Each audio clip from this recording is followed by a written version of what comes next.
Selamat siang, saudara yang kasih dalam Kristus. Pada saat ini kita akan belajar mengenai wawasan dunia Kristen 2. Wawasan dunia Kristen 2 berbicara tentang dua hal penting di dalam mengenal tentang diri kita, keberadaan kita, dan tentang keberadaan daripada karya keselamatan yang dikerjakan oleh Tuhan Yesus Kristus. Pada hari ini kita akan belajar bagian pertama, yaitu berkaitan dengan apa itu wawasan dunia. Wawasan dunia terdiri atas beberapa elemen penting. Yang pertama adalah keyakinan, yang kedua adalah opini, yang ketiga adalah nilai, yang keempat adalah sikap, yang kelima adalah perilaku, dan yang keenam adalah keterampilan. 5 elemen ini membentuk wawasan dunia seseorang yang terlihat, yang dapat dirasakan, yang dapat diketahui oleh setiap orang. Awal dari wawasan dunia seseorang ini berasal dari keyakinan mendasar akan 3 hal penting, yaitu keberadaan Allah, keberadaan manusia, dan keberadaan alam semesta, di mana setiap orang berusaha untuk menemukan kebenaran-kebenaran dari keberadaan-keberadaan tersebut, menemukan kebenaran-kebenarannya secara objektif, karena dapat diselidiki, dapat dimengerti, dapat dipahami dengan sumber-sumber yang berasal dari Allah itu sendiri. Kita mengenal keberadaan Allah dari Alkitab yang diwahyukan olehnya. Kita mengenal manusia dari Alkitab, di mana manusia dicipta olehnya. Kita mengenal alam semesta dari Alkitab. Namun demikian, kita juga dapat mengenal dari pengalaman-pengalaman hidup kita sehari-hari, baik secara teoritis maupun secara prateoritis, yang kita hadapi setiap hari di lingkungan kita, dari kita masih kecil sampai dengan kita sudah dewasa atau lanjut umur. Kita ada dan berada di tengah-tengah keluarga, komunitas, kelompok, masyarakat, di mana kita belajar mengenal keberadaan Allah, keberadaan manusia, dan keberadaan alam semesta ini. Wawasan dunia seseorang dapat dipengaruhi atau mempengaruhi keluarga, kelompok, komunitas di mana dia ada dan hidup. Dan umumnya kita akan mengerti, dapat mengenal seseorang dari apa yang diucapkannya, apa yang dilakukannya, dan apa yang diresponnya tentang peristiwa, fakta, atau data. Wawasan dunia seseorang itu menjadi unik bagi orang Kristen karena kita memiliki prinsip yang penting mengenai wawasan dunia Kristen. Sumber dari wawasan dunia Kristen itu ada 3, yaitu Alkitab, pengakuan iman, dan tradisi Kristen. Alkitab adalah firman Tuhan, sumber utama seluruh wawasan dunia Kristen secara langsung dan berkesinambungan, diterapkan relevan sepanjang zaman. Di mana kita tahu Alkitab adalah firman Tuhan yang diwahyukan kepada manusia dengan inspirasinya.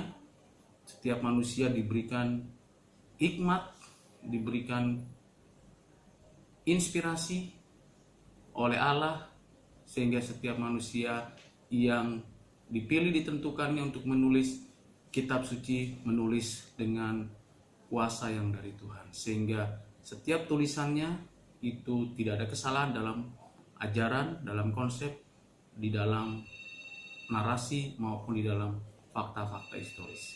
Nah, ini menjadi sumber daripada wawasan dunia Kristen, karena Alkitab menjelaskan tentang narasi penciptaan, narasi kejatuhan, narasi penebusan yang dikerjakan oleh Allah dari awal sampai dengan akhir. Yang kedua adalah pengakuan iman, di mana pengakuan iman sebagai kristalisasi ajaran Alkitab dan pemikiran Kristen, khususnya berkaitan dengan pengenalan akan Allah Tritunggal, siapa Allah Bapa, Anak yaitu Tuhan Yesus Kristus, dan Roh Kudus. Jadi kristalisasi ini sudah dimulai sejak gereja ada abad pertama sampai dengan abad keempat, mulai dengan adanya konsili, lalu adanya pergumulan-pergumulan bapak-bapak gereja, lalu menjelaskan tentang kebenaran-kebenaran firman, dan ini menjadi dasar dari seorang Kristen memahami tentang pengakuan imannya. Yang ketiga adalah tradisi Kristen merupakan kesaksian iman dan perbuatan orang percaya sepanjang sejarah gereja yang diwujudkan melalui pemikiran dogmatika, teologis, dan pelaksanaan mandat Injil serta mandat budaya. Tradisi Kristen ini tidak hanya berbicara tentang gereja, liturginya, dan segala pembentukan organisasi gereja, penyebaran gereja, tetapi juga berbicara tentang esensi daripada pengajaran-pengajaran yang dilakukan dan dilaksanakan gereja sepanjang zaman. Nah, ini adalah keunikan daripada wawasan dunia Kristen. Sehingga kita akan melihat bahwa dunia ini dari cara pandang orang Kristen, dunia ini dicipta oleh Tuhan tetapi sudah jatuh dalam dosa. Dunia ini mengalami kerusakan oleh karena perbuatan dosa manusia. Di sisi lain kita tahu bahwa Allah tetap memelihara dunia yang diciptanya sekalipun manusia melawan dan memberontak kepada Tuhan. Beberapa pengertian yang perlu kita pahami tentang wawasan dunia Kristen, yaitu Andrew Hofecker mengatakan wawasan dunia adalah kumpulan presuposisi dan keyakinan-keyakinan tentang realitas yang mewakili pandangan total kehidupan. Sedangkan Calvin mengatakan bahwa wawasan dunia sebagai sistem teistik yang memperlihatkan koherensi rasional dan pewahyuan Alkitab. Jadi di sini kita melihat wawasan dunia itu selalu berkaitan dengan presuposisi, keyakinan akan realitas, dan ini mewakili secara total sistem kehidupan dari seseorang. Ada dua isu yang penting tentang wawasan dunia. Yang pertama adalah isu internal, yang kedua adalah isu eksternal. Isu internal di dalam kekristenan, di mana kita tahu ada banyak orang Kristen yang melupakan keutuhan daripada wawasan dunianya, memahami tentang penciptaan, kejatuhan, dan penebusan. Ada orang Kristen yang hanya memisah-misahkan dan tidak melihat secara komprehensif. Yang kedua adalah di dalam kalangan Kristen mulai terjadi penggusuran, di mana hal-hal yang bersifat teistik tidak lagi berani diutarakan di ruang publik, tetapi hanya untuk kalangan sendiri atau untuk urusan individu. Yang ketiga adalahnya reduksi, di mana bicara tentang kesalehan atau masalah-masalah spiritualitas seseorang itu hanya urusan pribadi, tidak lagi ada urusan komunitas atau persekutuan. Nah, ini adalah isu atau problematika dari wawasan dunia Kristen yang ada di dalam kalangan Kristen. Sedangkan dari dunia sedang dan terus menawarkan wawasan-wawasan dunianya dengan bangkitnya banyak agama-agama baru atau agama-agama yang sudah eksis ada di dunia, lalu banyaknya pengaruh filsafat dan naturalisme, humanisme, sekularisme, dan berkembang dari tradisional modern ke postmodern. Nah, ini adalah tantangan-tantangan internal maupun eksternal dari wawasan dunia Kristen. Kita perlu wawasan dunia. Mengapa? Karena kita adalah makhluk teoritis dan makhluk praktis. Artinya kita tahu bahwa dimensi wawasan dunia selalu berfungsi untuk kita mempelajarinya, memberi jawaban atas pertanyaan-pertanyaan praktis. Siapa saya, misalnya di mana saya, apakah saya salah, apa itu memperbaiki kesalahan, dan dalam hal itu kita memerlukan kerangka berpikir teoritis. Tapi sekaligus kita akan berupaya untuk menjelaskan dalam praktek-praktek kehidupan kita. Yang kedua, mengapa kita membutuhkan wawasan dunia? Karena kita tahu di dalam Alkitab tidak ada pemisahan antara yang kudus dan yang duniawi. Semua yang kita kerjakan, semua yang kita lakukan, yang kita katakan itu sifatnya rohani. Tidak ada dualisme, tidak ada dikotomi, tapi satu kesatuan. Ini wawasan dunia Kristen secara alkitabiah. Yang ketiga, karena kita tahu bahwa kekristenan memiliki dasar yang ultimat. Ultimat maksudnya memiliki dasar untuk mengenal secara teologis, secara metafisika, secara epistemologi, secara etika, dan secara antropologi tentang siapa manusia, siapa Allah dan apakah itu alam semesta. Saudara yang kasih dalam Kristus, kalau kita sudah memahami sedikit banyak tentang wawasan dunia dan wawasan dunia Kristen, kita akan mempelajari lagi adalah mengenai siapa pelopor dari wawasan dunia Kristen. Yang pertama adalah James Orr. Yang kedua adalah Abraham Kuyper. Yang ketiga adalah Doye Ward. Dan yang keempat adalah Albert Wolters. James Orr adalah seorang Kristen yang sedang menekankan kepada kita bahwa bicara tentang wawasan dunia tidak hanya berbicara lebih kepada doktrin-doktrin atau dogma-dogma saja, tapi lebih daripada itu, yaitu bagaimana kita menempatkan dogma doktrin itu secara utuh dalam kehidupan kita sehari-hari. Bagaimana kita memahami hidup kita sebagai orang Kristen, di mana Kristus sebagai pusat di dalam hati kita, di dalam hidup kita, memandang dunia ini, memandang sesama manusia, dan mengenal siapa Allah kita. Jadi wawasan dunia Kristen menurut James Orr yaitu bagaimana kita secara logis seutuhnya tidak melakukan pemisahan-pemisahan, dan kita melihat secara utuh dan tidak kompromi dengan perbuatan dosa dan kejahatan. Kita melihat itu dengan seutuhnya. Yang kedua adalah Abraham Kuyper.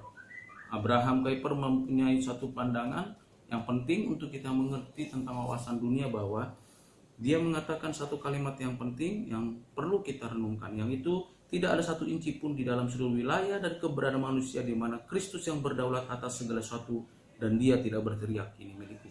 Artinya dia memfokuskan bahwa Allah berdaulat atas segala sesuatu, baik yang kelihatan maupun yang tidak kelihatan, baik yang mikro maupun yang makro. Allah memperhatikan, Allah melihat, Allah berdaulat sepenuhnya, dan tidak ada kekuatan dan kuasa yang dapat menandingnya.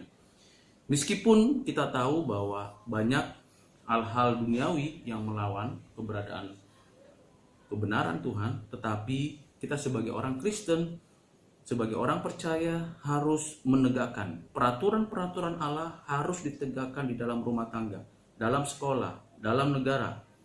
Untuk apa? Untuk kebaikan bangsa. Seolah-olah mengukir pada hati nurani bangsa peraturan-peraturan Tuhan itu yang disaksikan oleh Alkitab dan Kiptan, sampai bangsa ini memberi hormat lagi kepada Allah. Nah, ini prinsip yang penting, bahwa Allah berdaulat, Allah yang menyatakan hidupnya kepada manusia. Abraham Kuyper menekankan ada 3 hubungan penting. Yang pertama, bagaimana hubungan manusia dengan Allah. Bagaimana hubungan manusia dan manusia? Bagaimana hubungan manusia dengan dunia? Hubungan ini menjadi dasar daripada kita memandang dunia ini. Hubungan kita dengan Allah, persekutuan pribadi yang utuh, yang lengkap, yang sangat relevan dengan hidup kita. Bagaimana kita memiliki hubungan kita dengan sesama, sebagai sesama gambar Tuhan yang dicipta oleh Tuhan. Dan bagaimana kita berhubungan dengan dunia ini yang pada sisi lain kita tahu bahwa dunia ini dikutuk karena perbuatan dosa manusia, tapi kita berjuang dengan tugas dan fungsinya untuk mengelola bumi ini sesuai dengan kehendak Tuhan. Nah, itu adalah yang dipikirkan dan yang disampaikan oleh Abraham Kuyper, sehingga kita tidak berperang dengan kekuatan-kekuatan fisik, kita berperang dengan prinsip-prinsip kebenaran sebagai sesuatu yang ada di dalam satu sistem kehidupan. Yang berikutnya adalah Doye Ward, di mana dia melihat perlunya pemahaman yang penting tentang keseluruhan daripada apa yang dicipta oleh Tuhan di dalam modal aspek dari realita, di mana kita bisa mengenal kebenaran-kebenaran secara utuh. Sedangkan Albert Wolters melihat wawasan dunia di dalam konteks narasi Alkitab. Jadi ada penciptaan, ada kejatuhan, dan ada penebusan. Nah, ini adalah pelopor-pelopor tentang wawasan dunia Kristen yang tentunya sudah dipelajari dan dipahami oleh manusia, oleh mahasiswa, oleh kita ketika kita belajar wawasan dunia Kristen yang pertama. Sekian, terima kasih. Tuhan memberkati.